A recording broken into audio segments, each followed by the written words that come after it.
Paz do Senhor, igreja. Quem está feliz com Jesus? A alegria do Senhor é a nossa força. Aleluia. Deus é bom o tempo todo. Quero agradecer a Deus pela minha família, que sempre me apoia nos cultos, tanto na mão de obra, tanto também no financeiro. Deus usa, né? Eles abençoa. E assim, quero agradecer também a vizinhança, que também me apoia aqui.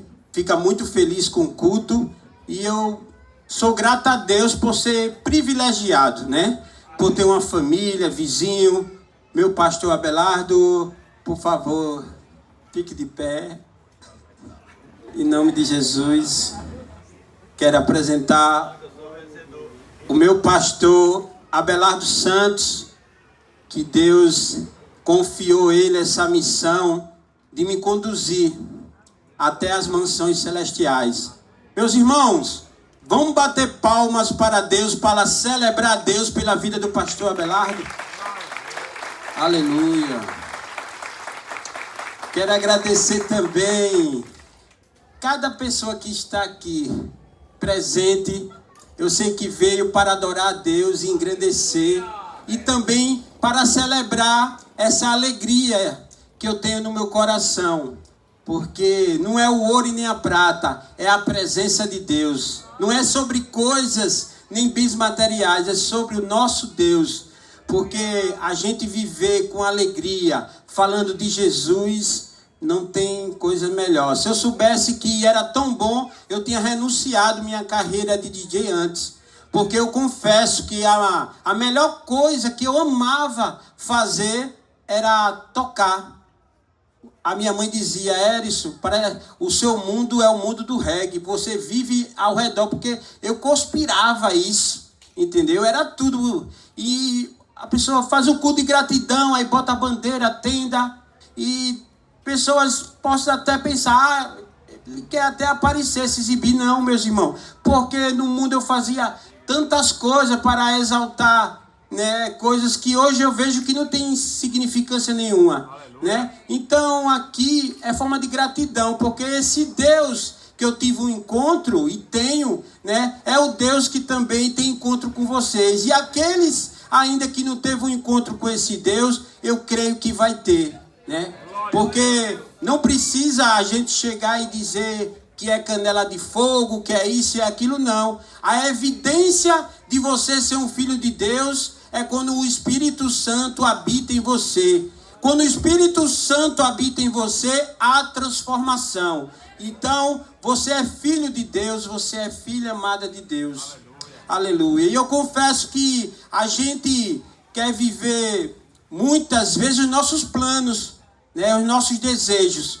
Mas na realidade, quando Deus criou eu e você, Ele criou pensando num plano, no propósito dele. E muitas vezes a gente insiste nos nossos planos, mas na realidade o que prevalece é os planos do Senhor. E eu insisti muito na minha carreira de DJ, tocando, e não foi fácil, irmão, não foi fácil, mas eu confesso e entendo hoje que os planos de Deus são melhores do que o meu, do que o nosso. E se você está vivendo uma vida que não está rompendo, não está se sentindo alegre, feliz, meus irmãos, o caminho é Jesus. Eu sou o caminho, a verdade e a vida. Ninguém vem ao Pai senão por mim. Quando ele diz que é o caminho, no original, no grego, diz que ele é o modelo, ele é o padrão da gente viver. Quando ele diz que é a verdade, porque a verdade é a palavra. E a palavra ela é viva e eficaz, é mais cortante do que qualquer espada de 2 gumes. E é penetrante ao ponto de dividir entre a alma e o espírito, e juntas e medula, e é apta para discernir os pensamentos e as intenções do coração. Amém? Quero agradecer também a outra família que eu ganhei, pela graça de Deus, é a família do trabalho, porque a gente fica mais tempo no trabalho do que até na nossa casa, né? Então, quero agradecer à família DCL Sublimação. E quero pedir que levante as mãos. Quem dá? 1, 2, 3, 4, 5, 6, 7, 8, 9, 10 com a Alícia. O Gustavo lá, 11, Davidson, 12. A Maria, 13. A Juraci, 14, 15. Quer dizer que só não veio a Leide, 16. Quer dizer que só não veio foi a Cristiane, que ela mora lá no Cruzeiro, né? Não é isso? Então, glória a Deus, meu irmão, né? Glória a Deus pela vida de vocês, que Deus abençoe, viu, a todos, Diogo, Edilane e os demais também. Obrigado pela oportunidade, pelas bênçãos, pela credibilidade e a confiança. E todos os meus irmãos que estão aqui presentes, toda a família, gratidão. Amém? Vou agora dar uma saudação, né? Que se encontra... Quando a gente fala de culto, fala de banquete, alegria, né, para a glória de Deus. Então, se encontra no livro de Lucas 15, do verso 1. Quem conhece a parábola do filho pródigo? Levanta a mão. Amém? Glória a Deus. A partir do verso 11. O texto é um pouco grande, mas eu vou resumir. Daqui a pouquinho tem o presbítero Everson também. E o pastor finalizando, em nome de Jesus. Amém. Lucas 15, 11. Continuou um certo homem, tinha 2 filhos. O mais moço deles disse ao pai: Pai, dai-me a parte dos bens que me cabe.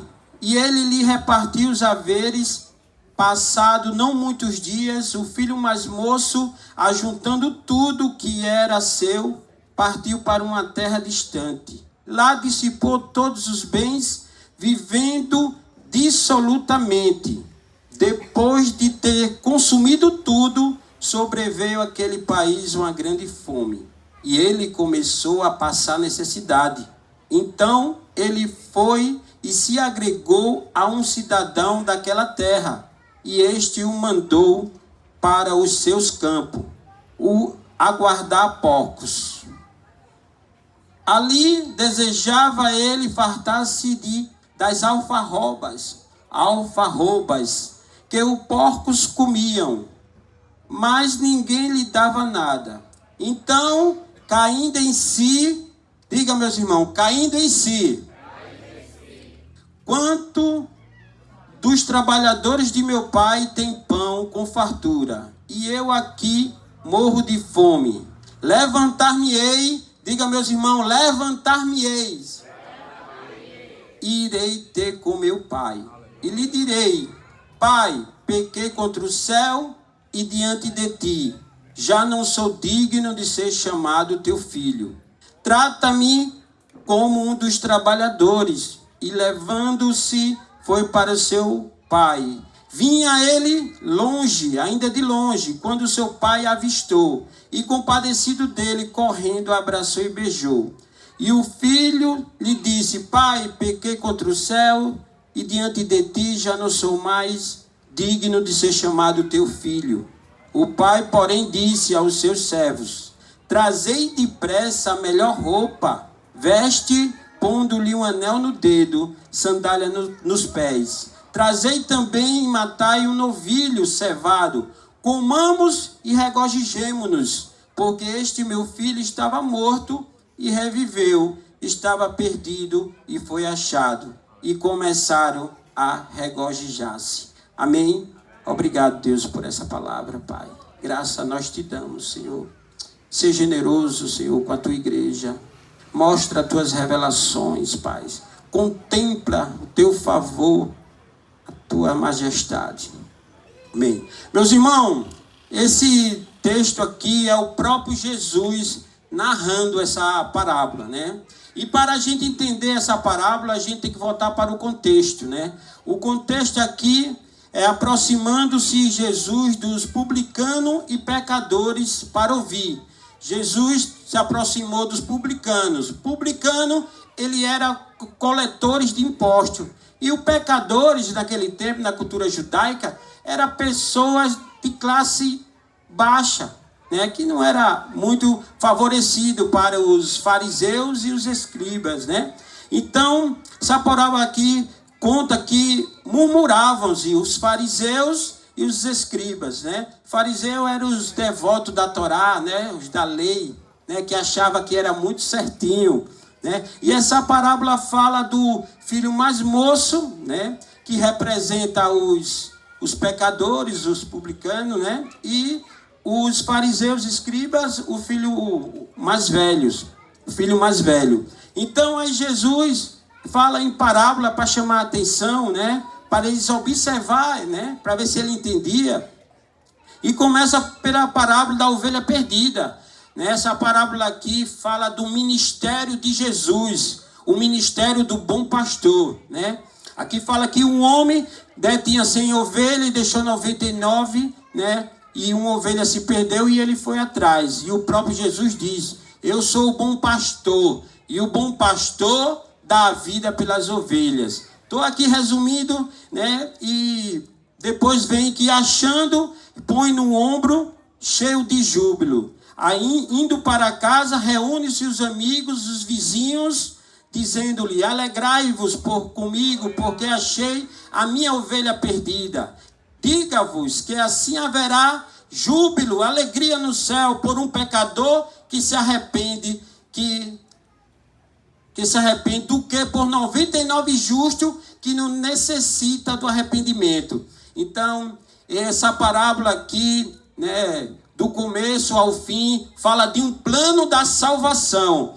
Então aqui mostra que há alegria no céu quando um pecador se arrepende. E tem muitas pessoas que acham que é certinho demais, que acham que não carece de se arrepender. Mas na realidade a Bíblia diz que aqui na terra não há um justo sequer. Todos nós carecem da glória de Deus. Amém? Aí, passando a outra parábola, fala da parábola da dracma. A dracma é uma moeda preciosa, de valor, né?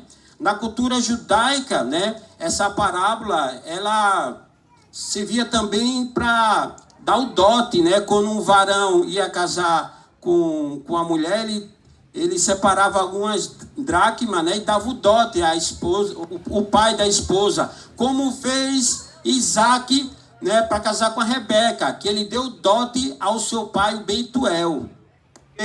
Então, meus irmãos, a dracma é uma moeda de valor, mas aqui no mundo espiritual simboliza o ministério do Espírito Santo de Deus.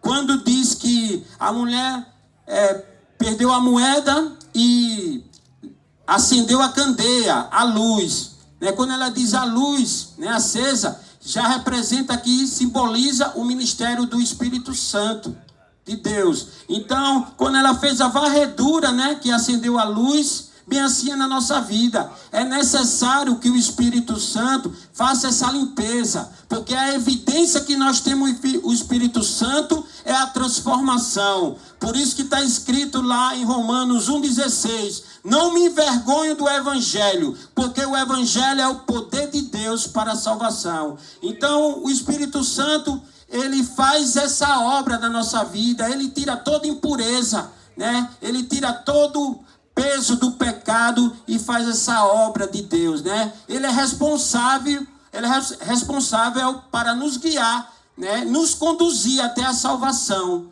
em nome de Jesus. Então, a dracma também simboliza no mundo espiritual também dons, habilidades, né? Variedades de dons, né? Então, a dracma ela também tem esse simbolismo do espiritual. Agora, chegando, e também continua aqui na parábola da dracma, que quando a mulher encontra aquela moeda, a dracma perdida, né, ela chama, né, as colegas para festejar, né? Vamos se alegrar, né? Júbilo diante dos anjos quando o pecador se arrepende, e a festa, né? Então, é o mesmo sentido, meu irmão. Aí Jesus continua com a parábola aqui do filho pródigo, né?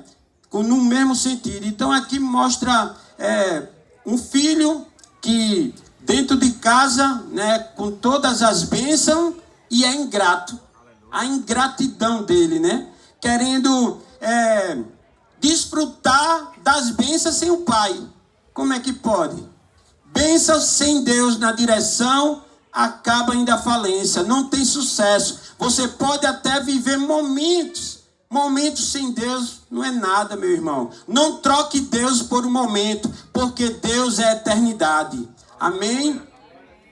Então, meus irmãos, a ingratidão desse filho mais novo, ele chega para o pai e pede a herança. E naquele tempo, na cultura judaica, um filho, quando pedia herança a um pai que ele estava vivo, era a mesma coisa de chegar para ele e dizer: pai, eu quero que você morra. Ele estava matando o pai. E a comunidade ali ficava furiosa com a ação de quem cometia esse ato, né? Então, meus irmãos, e o segundo filho, mais velho, né? Está dentro de casa, está com as bênçãos, mas está perdido, sem noção. Está dentro de casa, mas está perdido. Bem assim é nas nossas igrejas. Tem gente que está indo, frequentando, naquele compromisso, não perde um culto, mas está sem noção do caminho da palavra de Deus. Então, meus irmãos, dois exemplos aqui de crente, aqui que também a gente pode aplicar nos dias de hoje. Aquele crente que sai, né, quando um pastor chama a atenção ou quer dar um conselho, já não acha logo ruim e já se desvia logo, né? E o outro está dentro, mas está sem noção. Então, também representa a parábola da ovelha perdida, que um sai do rebanho, né? E o outro está dentro da casa, mas está perdido, que é a moeda dracma. Então, meus irmãos, aí, vindo aqui para o texto do filho pródigo, aí ele continua, e gastou tudo, pegou a herança, o pai repartiu os haveres, gastou tudo dissolutamente, gastou tudo desgovernadamente. E depois que ele consumiu tudo, né, que ele foi para outra cidade, né, gastou tudo, ele procurou um cidadão daquela terra e mandou, e o cidadão se agregou, o cidadão mandou ele guardar porcos, né? Então ali ele desejava, né, se fartar da comida do porco, né? Então, meus irmãos, olha que situação. A gente ter tudo na nossa casa, né? E sair, pedir a herança, sair da nossa igreja, que a nossa igreja tem essa missão de conduzir a gente, né, até a eternidade, né, com ingratidão, e chega numa situação dessa. A ingratidão, meus irmãos, é a vitamina, a ingratidão é a vitamina que alimenta a amnésia do mau caráter. A ingratidão é a vitamina que alimenta a amnésia do mau caráter, né? Infelizmente, quando a gente é ingrato, a gente não reconhece os bens. Hoje eu estou aqui, meus irmãos, não é para contar bens de material. Não, eu estou aqui para festejar com alegria o que Deus vem fazendo na minha vida. Então, eu entendi que Deus, ele me tirou de um lugar, né, que eu estava ali, estava influenciando aquela curtição, aquela vibe, mas sem edificação, sem propósito. E hoje Deus vem me preparando, vem me capacitando, reconheço que tenho muito que aprender, né? E louvo a Deus por estar aqui falando e pregando, não de mim, porque já não vivo mais eu, mas Cristo vive em mim. E esse viver agora na carne, eu vivo pela fé no Filho de Deus que me amou e se entregou por mim, se entregou por você, irmão. Aleluia, Gálatas 2:20. Glória a Deus, aleluia. Então, continuando aqui a parábola, meu irmão. Aí, conta que o pai, o filho, né? Ele caiu em si. Caiu em si e diz: quantos trabalhadores do meu pai têm pão com fartura e eu aqui morro de fome? Que ele estava desejando aquela comida e não podia comer. Ele estava ali só para vigiar, né? Então, muitas vezes a gente vê o erro, a gente sabe que está no caminho errado, sabe daquilo, cai em si, mas não toma uma atitude de uma ação para a gente poder viver o novo de Deus. Se você sabe, meu irmão e minha irmã, que Jesus é o Senhor e Salvador da tua vida, que Ele pagou o preço, tome essa decisão, mova a ação, porque Deus, Ele só tem o melhor para me dar. O que Deus vem fazendo na minha vida, eu quero que faça na vida de cada um de vocês, em cada casa, em cada vizinhança, em cada lar e a todos desse mundo. Então não adianta só cair em si, né? Tem que se arrepender. Se arrepender no grego é metanoia. Metanoia é mudança de mentalidade, é mudança de direção, meu irmão. É necessário a gente mudar a direção.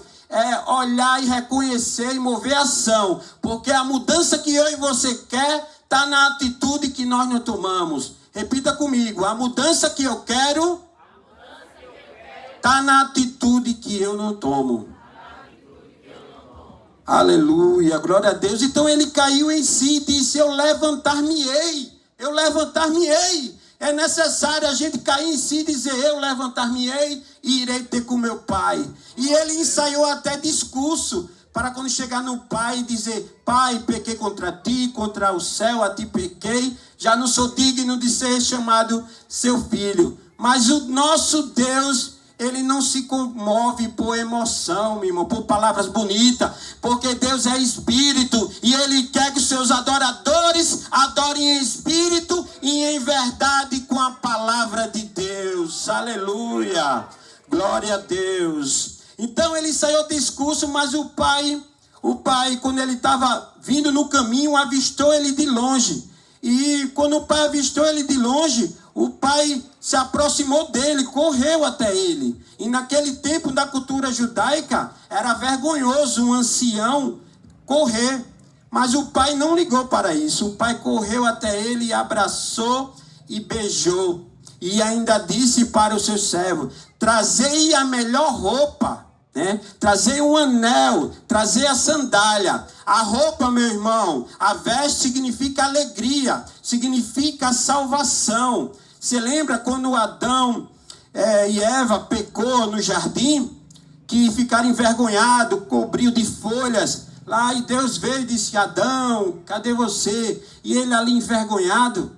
E Deus matou um animal, diz o estudioso que é um cordeiro, matou um animal e teve que ter derramamento de sangue, porque não há perdão de pecado sem derramamento de sangue. Então Deus ali matou um animal, pegou o couro ali do animal e vestiu as vestes da salvação, né? Porque isso mostra para mim e você que nós somos mais importantes do que o nosso pecado, né? Adão não chegou para Jesus e disse: me perdoe, não. Ele ficou envergonhado. E Deus, ele sonda o oculto e o profundo do teu coração. Amém?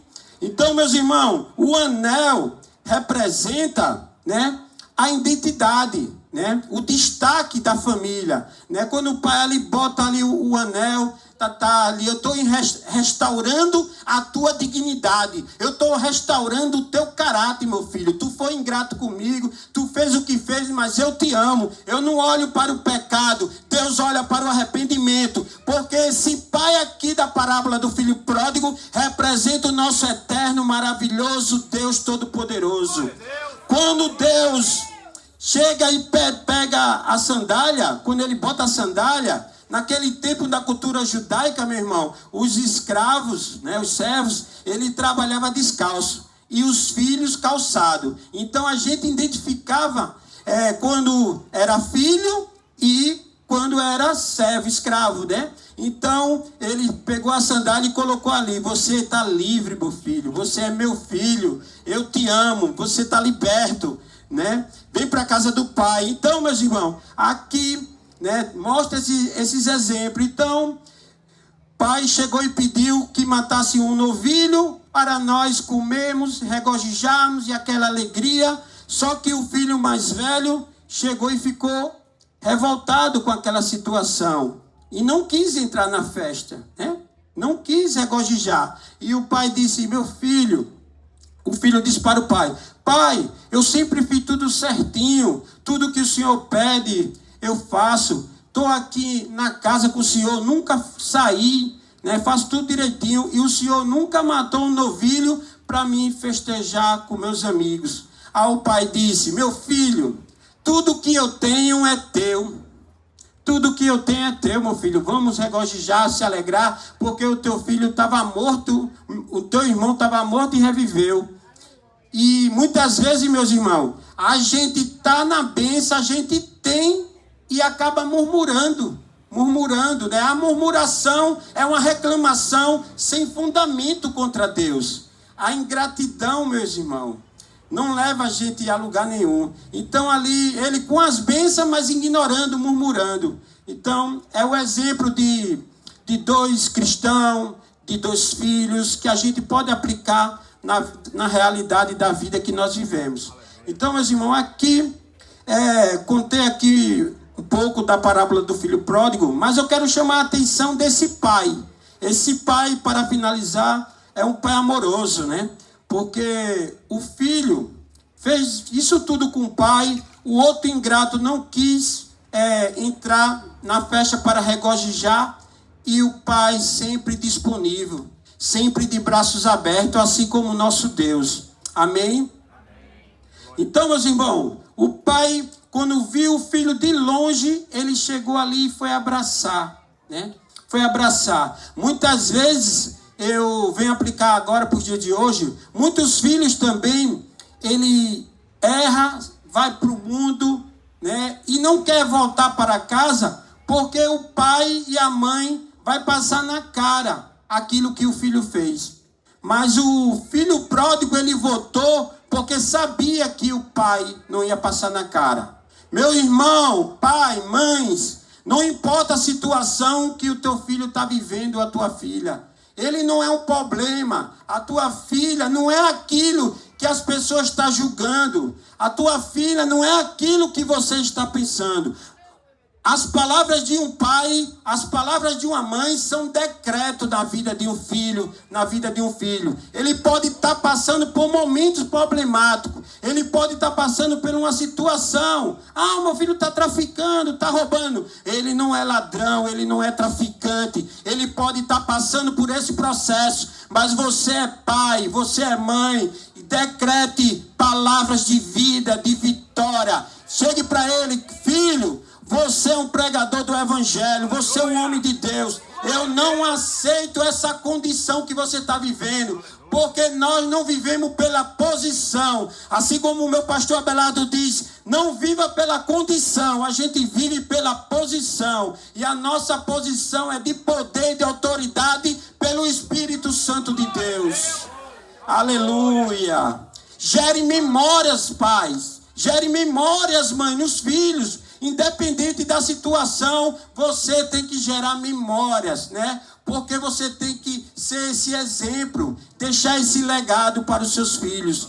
Independente de qualquer coisa que aconteça, o pai e a mãe tem que estar de braços abertos. Agora também tem um detalhe, né? Você presta atenção no texto, que quando o filho pediu herança, o pai não recusou, ele entregou, né? Ele entregou. Muitas vezes tem pai e mãe que quando o filho quer tomar uma decisão, só falta amarrar ele e botar 3 correntes.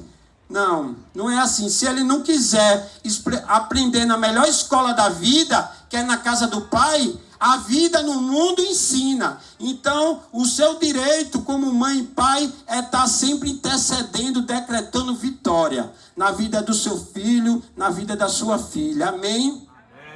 Então, gere memória, seja um gerador de memórias, profetize, seja um profeta para a sua família, seja uma profetisa para o seu filho, em nome de Jesus. Amém? Então, eu vou ilustrar aqui para encerrar, vou ilustrar aqui uma história.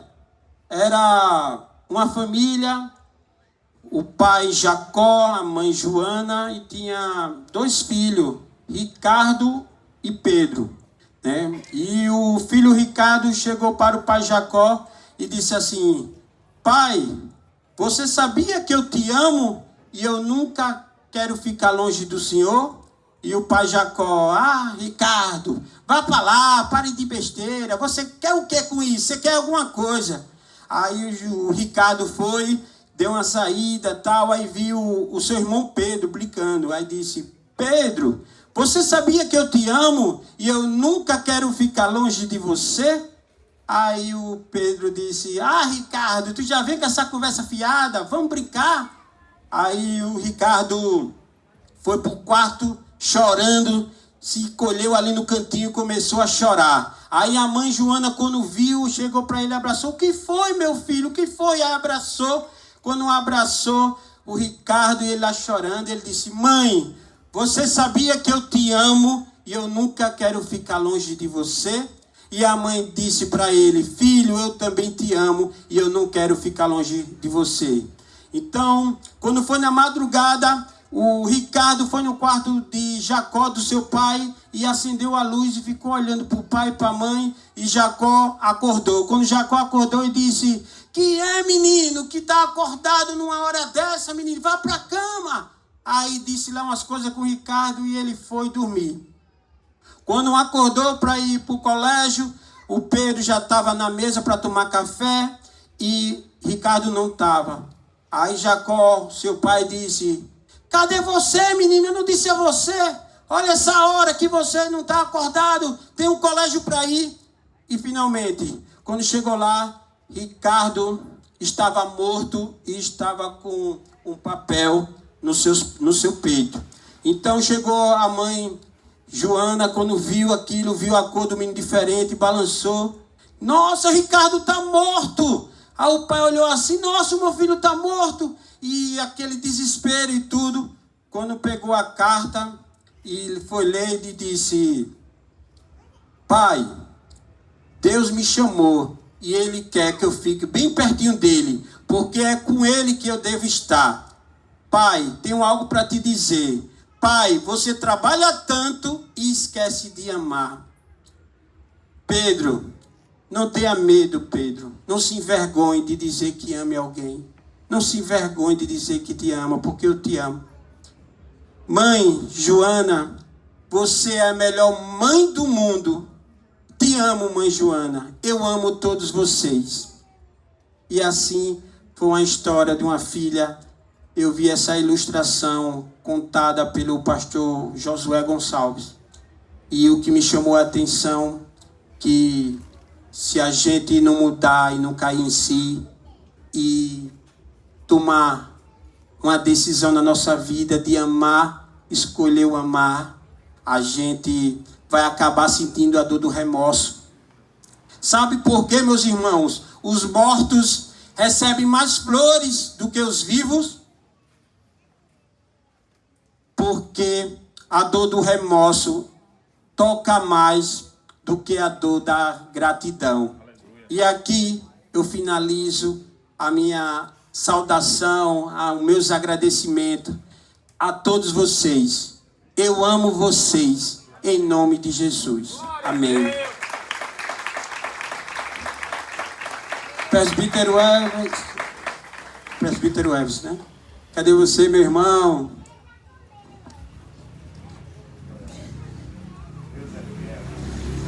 Eu amo vocês. Eu amo vocês, em nome de Jesus. Aleluia. Glória a Deus. Te amo, viu, meu irmão?